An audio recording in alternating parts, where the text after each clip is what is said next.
ได้มีพิธีเซ็นสัญญาโครงการซ่อมแปลงโรงหมอเมืองแก่นเท้าแขวงไสยามบุรีโครงการก่อสร้างซ่อมแปลงโรงหม้อเมืองแก่นเฒ่าแขวงไสยามบุรีแม่นการก่อสร้างอาคารสุกเสริญ2ชั้น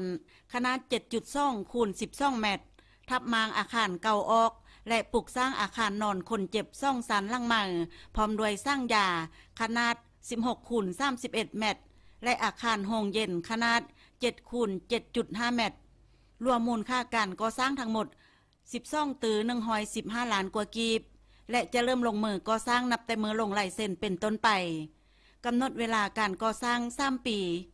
ทั้งนี้เพื่อเป็นการยกสูงคุณภาพของการบริการติดพันกับการจัดตั้งปฏิบัตินโยบาย5ดี1พอใจ